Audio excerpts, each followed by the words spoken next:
Welcome, Cynthia.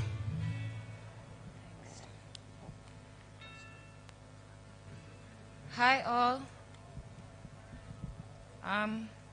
I'll just begin the eulogy.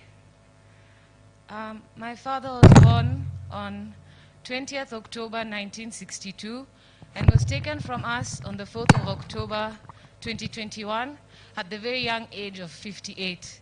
He has left behind his loving wife, my mother, and 4 children, myself, my sister, and my 2 younger brothers. My father was a son, father, husband, brother, uncle, cousin, nephew, friend, colleague, and mentor to many of you who have joined us today. He was born to Mzee George Hudson Ogeto Monari and Mama Teresa Bosibori Monari, and was the firstborn of 6 siblings. My father had many interests, not excluding golf, horse racing, rugby, and football. He was an avid and passionate reader, and his love of books could be seen as early as his high school days, where he finished top of the country in his English literature A-level examinations. He would always discuss his passion for books with me, and I would regularly send him books of which he would read both personally and together with his friends at his beloved book club.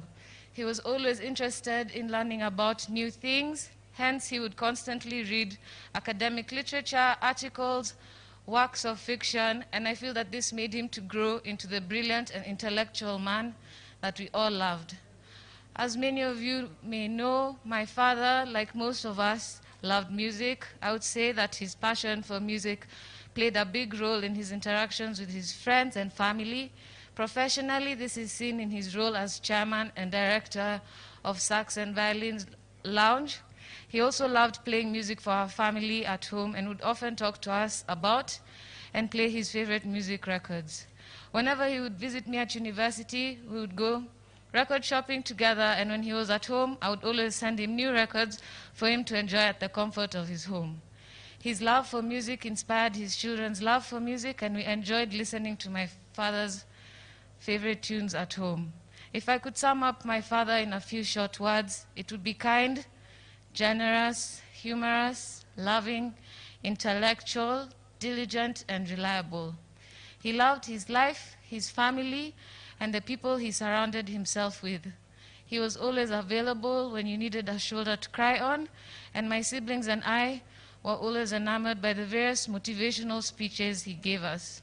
For these reasons, we will truly miss his presence, his bright, cheerful, and generous personality, and most of all, his great, big, beautiful smile.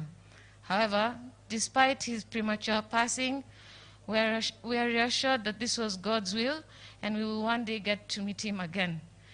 In closing, I will quote the great French writer Albert Camus, who said, "Whoever gives nothing has nothing. The greatest misfortune is not to be unloved, but not to love." We are all here because, in one way or another, my father and you crossed paths and he touched your hearts. I'm certain that his life was full of love because he was more than willing to share his love with those around him. Thank you.